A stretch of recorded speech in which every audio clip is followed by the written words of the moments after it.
Bloomberg Audio Studios. Podcasts, radio, news.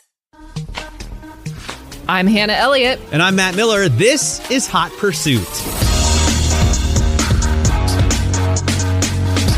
Coming up on today's podcast, I have been driving around this week in the Mercedes S580e sedan. We'll talk about that. And in honor of Halloween, we're going to swap some of our scariest stories behind the wheel. But before we go there, Hannah, you are about to hit the road and head to Las Vegas. What are you doing this weekend? Yes, I am going to the 4th annual Concours at the Wynn Las Vegas. It's the Las Vegas Concours, basically. And it's going to be like a supercar bonanza. There are going to be the world's largest gathering of Bugatti Veyrons. There are going to be at least 40, if not more. Wow. There are going to be over 40 Paganis all on site as well, which is about a third of the amount of the Paganis in the entire continental That's US. insane. I know. There are going to be 250 Lamborghinis, period. Just because. That tracks. Yeah, that tracks. Vegas, so baby. It's Vegas. Exactly. I'm actually really excited, and it's formulating a story that I'm working on that I will be reporting when I'm there about, in a sea of supercars, what makes them special? I mean, when you have 40 Bugattis and 40 Paganis, they all kind of blur together, right? So why are people still so compelled to buy these things? I'm looking forward to it. Also, there's going to be a broad arrow auction there. There are going to be assorted drives and rallies, and I might even go see the Eagles at the Sphere. Oh, my goodness. So there's a lot going on. Yes. I feel like, so first of all, I will say that I don't hate the Eagles. Like the dude. Okay. I love the Eagles. Is that Don Henley? Yes, I love Don Henley, and there's a fantastic 2-part documentary about the history of the Eagles, which is amazing. It's one of the best music documentaries I've ever seen. But I just don't get how they work with the Sphere. I get like the Dead at the Sphere. I get Fish at the Sphere. Yeah. I don't need to like be on acid and looking at crazy, visuals for the Eagles. Yeah, you don't want to hear Boys of Summer. I know that's not the Eagles, but it is Don I still Henley. love that song. I love that. That's Deadhead my favorite sticker on Eagles a Cadillac. Song. I seriously love that song. Yeah, I agree. Although I will say my uncle Pete Lodwick in Dallas, Texas, saw the Eagles there at the Sphere and loved it. Absolutely loved it and was raving about it and said that no matter what, you'll like it. And he's seen every band ever. So, maybe all right. I'll report back. I get that. So, all right. That'll be sweet. In terms of the cars, I always wonder about who goes to these things. The Lambos I get, and actually I did one time. I did a 3-day Lamborghini driving school in Vegas. In Vegas, and it was like perfect. Amazing. Big gold chains, self-made men with a lot of hair, not on their heads, but everywhere else, and that it kind of fits. But if you have a Pagani, like if you bought a car for multiple $1 million, I figure you're like a really important CEO or a hedge fund manager who wants to keep a low profile. And then you're too busy to go to Las Vegas with your car. And you also don't want to hang out with a bunch of other people that have that car, right? I think it may actually be two different personality types. If you are the one who's buying Bugattis and Paganis, I think you actually do want to be out and about talking with tons of people and showing off your car and whatever you have. It seems like when you get into that price stratosphere, the real commodity is, of course, time. And so when you are super rich and super wealthy, you figure out a way to create time for yourself. And the type of person who loves these cars is also smart enough to create the time to drive them and travel with them and enjoy them. This is my working theory. So, and you have a lot of experience with these people. I mean, like if you go to the Mila Miglia, you're probably the kind of person who can at least afford. Completely. And I do think there are plenty of people who are wealthy and very successful who are just what you described, very discreet, very reserved, very low key. Those guys I typically find might buy some other type of expensive car, but not necessarily a Bugatti or Pagani. Again, this is my working theory, but I have to think, for me, I love Bugattis so much, and I'm eternally grateful that I got to drive the Chiron on a track in Germany, and talking to Mate Rimac about his new engine. I probably want to drive that more than anything else in the whole world. But I feel like Pagani is a step above Bugatti in terms of a work of art that's unique to the buyer, in terms of the customization, in terms of, it's more about the art than it is about the car. Yes. You feel me? Yes, I do feel you. I do feel you, Matt. And I think part of that, too, goes back to the person of Horatio Pagani, who has been the person who's led and directed and owned the company since its inception. Bugatti, let's not forget, is a very old company that is owned by a huge German corporation. And I think that is evident in the way that the cars are presented and made, whereas Pagani, it's Horatio and Christopher, his son, who are directing everything. I mean, they control that company. So it's a lot closer to the vision of one charismatic person versus Bugatti, who, let's face it, is owned by Volkswagen Group. Although it does seem like Rimac has a lot of say in what they do. Yeah. And I think Mate is a very brilliant person. We love talking with him. We could talk with him for hours, and we basically have talked with him for hours. So yeah, he's probably obviously influencing Bugatti, but still, you're right. I think Pagani is like hand in hand with the vision of one very unique individual, and that is evidenced in the cars for sure. And there's going to be a new Huayra Speedster shown also this weekend at the Concours, and I will be talking with Christopher Pagani about that car. That's fantastic. I think they're. I mean, do you agree that these are probably the two most special cars one can buy new? Certainly, they're the two most expensive cars that one can buy new, right? Probably. I mean, everybody defines special in a different way, but if you are talking about the combination of price point, performance, limited availability, and the amount of time required to wait until you can get one of these cars, yeah, they're very capital S special. They're very capital S super. Who else are you talking to at this Wynn Concours? We will also be talking with the head of Bugatti, who is not Mate Rimac, Christophe Piochon. And I will also be talking with McKeel Hagerty on Saturday. Cool. About the market of these cars. McKeel, of course, is of Hagerty fame. Hagerty owns Broad Arrow Auctions. So I'll be talking with McKeel specifically about how these cars do on the auction market, what the aftermarket values are, and where that market is going in the future. So I'm really looking forward to that conversation. I hope to come back with some very good insights for all of us. Yeah, I'm excited. We'll bring our listeners all that content on a future episode. Coming up, the Mercedes S580 that Hannah's been driving around this week. We'll get her take on the luxury sedan and our scariest stories for Halloween. I'm Matt Miller with Hannah Elliott, and this is Hot Pursuit from Bloomberg Radio. And Hannah, you've been driving around in the Mercedes S580, which, is that like a really Los Angeles appropriate car? Yes, Matt, it is. And I have to say, this should not be confused with the Mercedes Maybach S580, which has a V8. This is actually the S580E 4MATIC, and that's way too long and confusing a name, but that means it's a 6. What? Yes. I thought 5. That's... I know. It's a 3-liter inline 6 turbo plug-in hybrid. Oh my goodness. I know. I didn't want to tell you. I just felt all of the air suck out of the room. This is 510 combined horsepower. It is all-wheel drive, 9-speed automatic. But yes, and this is... Hang on, are you sure about this? Yeah, I am sure.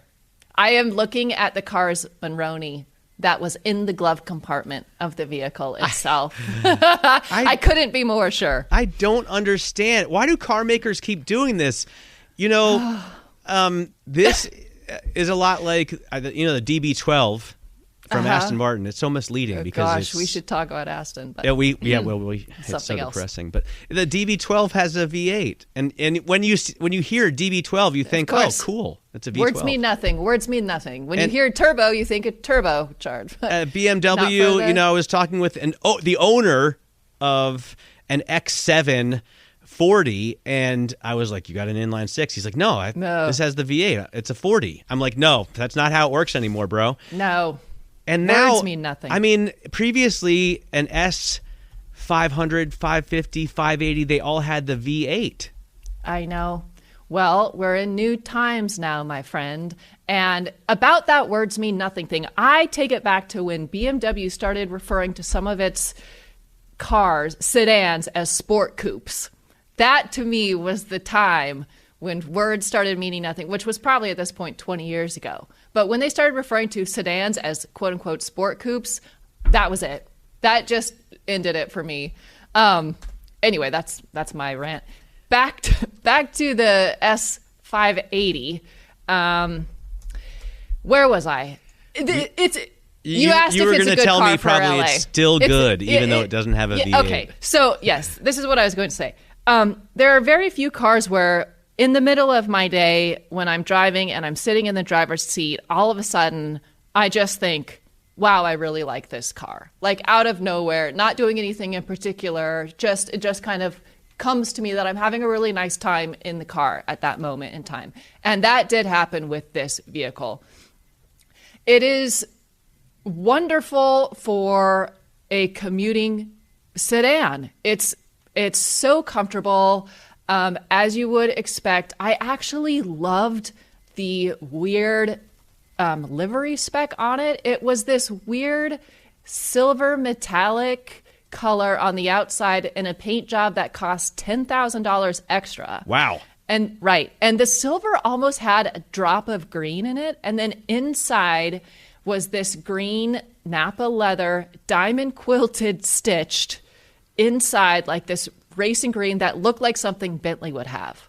And it had pillows in the back for your head and for your legs. It kind of looked like a Bentley in the back, which was odd and also cost almost $12,000 additional. But I weirdly really liked it. And then the dashboard and the doors had this black piano lacquer wood trim that cost almost $2,000 extra. So this is an expensive vehicle. But it somehow all worked. Now, what I'm getting away from is telling you that it drives amazing. And I would not say this car drives amazing. This is not a sports car. This is not even an AMG. This is a inline six hybrid sedan. So it wasn't exactly thrilling. In fact, I thought it was rather soft. But that's not why you buy this car. So I don't actually fault it for that. You buy this car for comfort and for prestige and for an enjoyable drive when you're driving around every day in LA. And to that end, it really won me over. Interesting.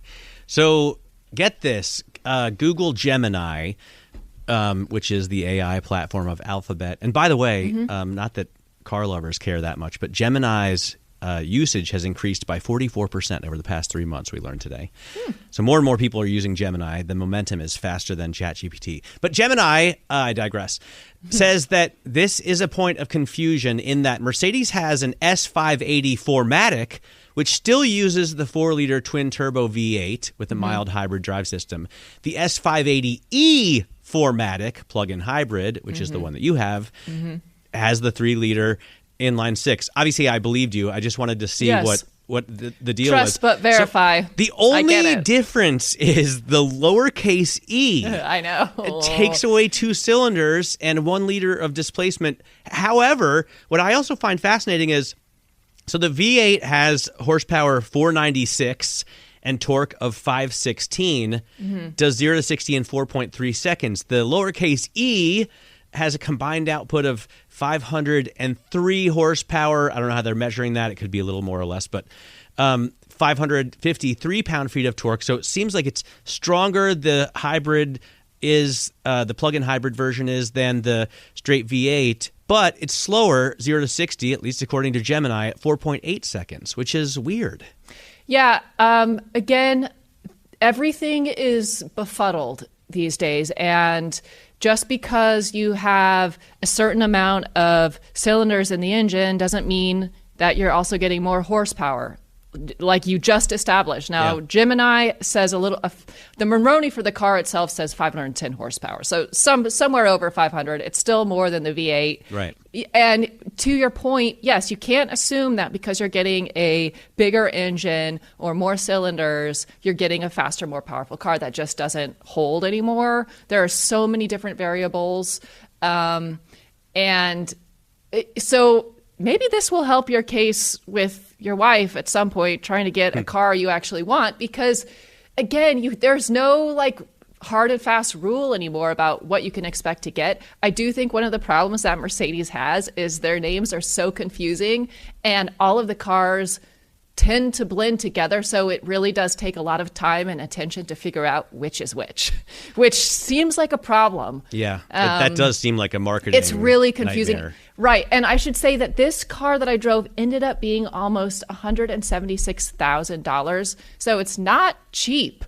It's cheaper than other sedans we've driven. It's cheaper than the Maybach version of the same thing, which has a V8. And probably more tasteful. Am I right yes, about that? Yes. Which the Maybach version has the same. It's that 4-liter V8 that gets just under 500 horsepower. So again, argument for this car if you just care about straight numbers, but that is that this hybrid has more power. But at the end of the day, can you tell the difference between 496 and 510? No, you cannot. And you can't, frankly, most people won't know the difference between 4.3 seconds and 4.8 seconds. No. They're not on the highway Nobody cares. Doing 0 to 60 times, even with a roll-on. You're right. I agree. And the Mercedes, I haven't been in this one, but they tend to, I think, excel, even beating all the competition in terms of it being a nice place to sit. Yes. You know? So, honestly, so nice, just so easy to and seamless to control everything from the dashboard. Everything flows very seamlessly. The interface is good. The ambient lighting is good. It just is a very nice environment. The doors close very softly.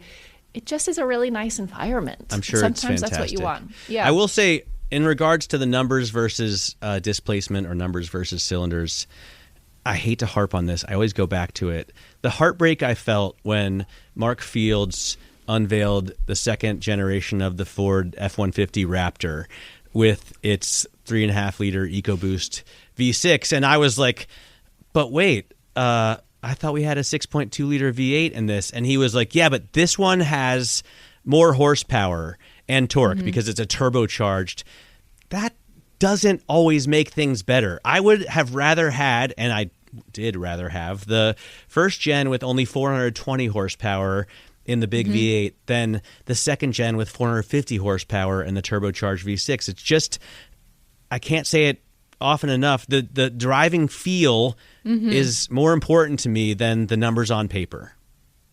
I get that and I hear that, and I'm hoping we can start a support group for people like you who were similarly affected by this. I do think it's true.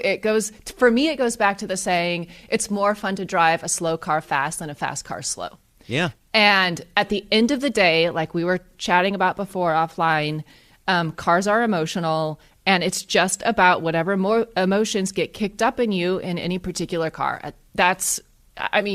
You can argue with someone with facts and figures all day, and at the end of the day, they're going to go with the car that they like the feel of, and that evokes some memory or emotion for them. Yeah. I think, and I believe you when you say that you can feel a difference in a vehicle that has a V8, and maybe that's a placebo effect, but it's still valid. Yes. Well, I'm highly susceptible to placebo effects. All right, we're going to take a break. When we come back, we're going to talk about our scariest stories behind the wheel. And, since we brought it up, speaking of terrifying stories, we'll talk about Aston Martin also putting its future model plans under review as U.S. tariffs hit. This is Bloomberg.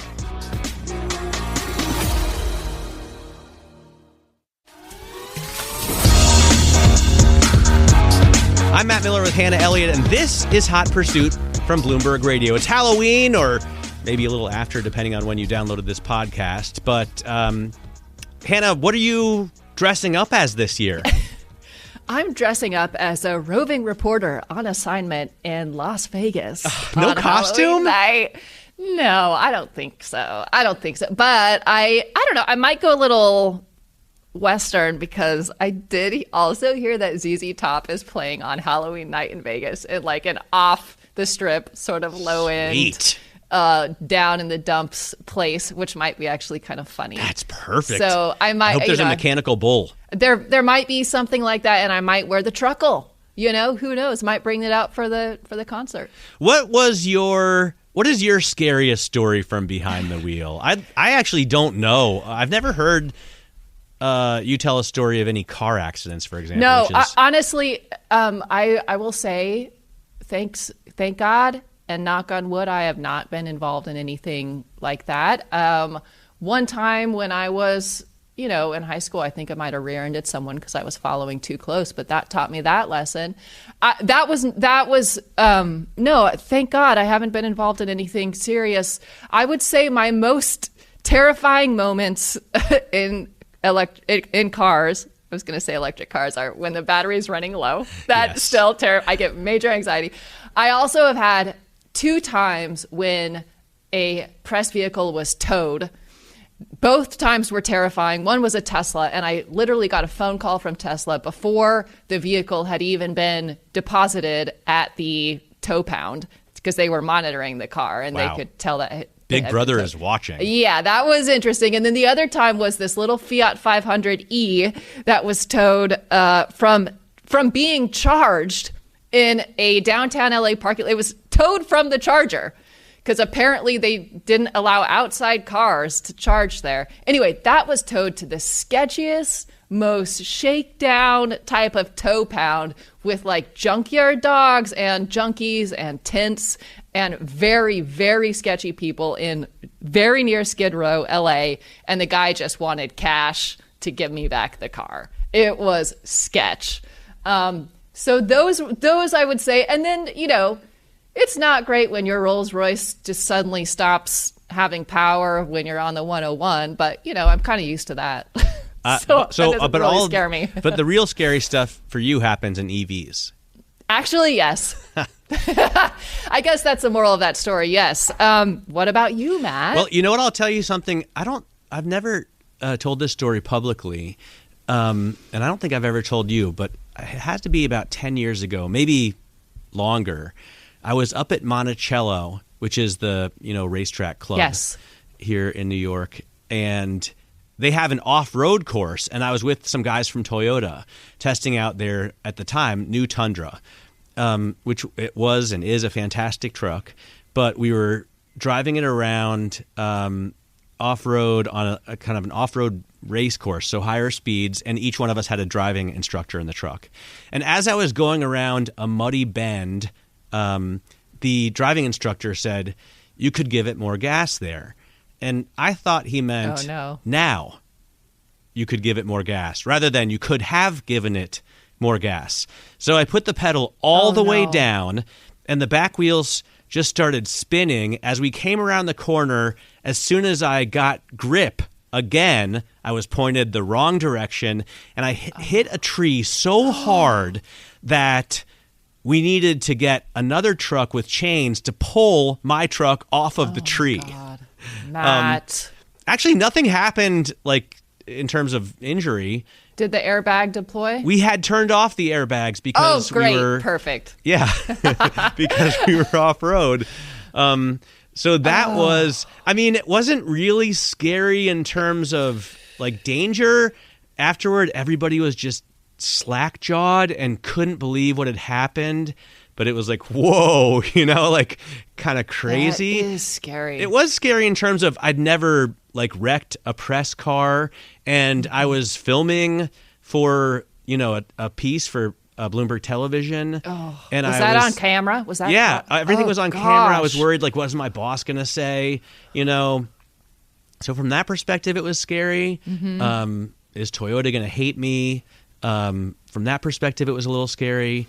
But I think it's just more interesting because of the misunderstanding that I had with the driving coach. He was like, you could give it more gas. And he meant you could have given it more gas. Yeah. But I was thinking like, now, okay, go. And yeah. That's just, and it's not a good feeling at all. Was the driving coach American? He was. Yeah, he was American. I was going to say, because if he was German, maybe there was a lost in translation moment. Right, or Japanese. That would totally happen because a lot of those guys are, European or Japanese or whatever. But I feel for you. That is the worst feeling. And you know what, though? I've seen that type of thing happen so much on press drives. And maybe that's a little known secret among the press pool of the folks who go on a lot of these press drives. A lot of things happen. A lot of journalists wreck cars. I had actually seen a couple as well previous to this experience in which the company got very angry at the journalists. So that's why I thought that's why I was scared. But to their credit, Toyota was incredibly kind and, more concerned for my safety. Yeah. So that was interesting. Ooh, I can't believe you've never been in any kind of because you've driven fast cars at, yes, I imagine, high speeds. Yes. Yeah, I have. But also, I am not reckless. And I also don't outjudge my own driving ability. I have never thought I'm a expert driver or a professional because I am not. I am a writer. So I think it seems to me, and I say this really humbly because things happen for sure. And, obviously I've spun a car on a track, but everybody does that. That's just testing your edge. I think sometimes like the worst problems happen when you think you're a better driver than you are. Yeah, and a lot of journalists do. Yeah, and I'm sure I'm accused of being a slow driver or whatever, but I'm careful, and I do not believe that I am a professional driver. I feel the same way. I don't overestimate my ability, and yet I'll go on, especially motorcycle launches. For some reason, motorcycle journalists try and drive as fast as they possibly can, so I'm always the last in the bunch. Obviously, I did have a bad motorcycle accident, but it wasn't due to any fault of mine. Well, you probably know that I was driving a Ducati Panigale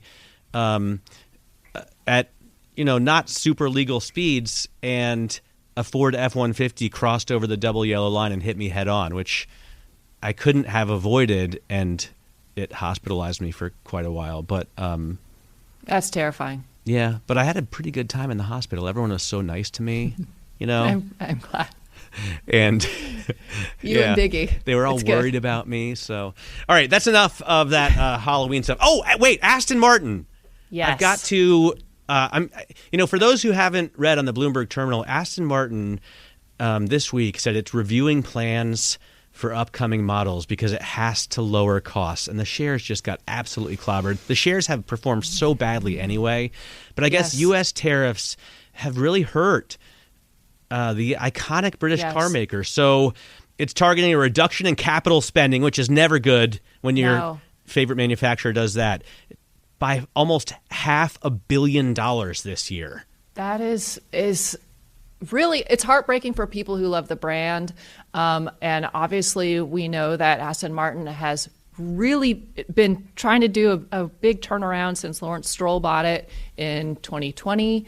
They brought in Bentley boss Adrian Hallmark, who's very well liked and respected, especially for handling crises. But this isn't great for people who love Aston Martin cars. And it's not great for the company because the worst thing is to have no new product. And to me, it's just exactly the wrong time because they have, I think, turned the corner. You know how much I loved that Aston Martin Vanquish. I think it's the best Aston Martin that I've ever driven. Yes. And it's definitely the best since the Vantage. For sure, an GT. improvement. Yeah. Yes.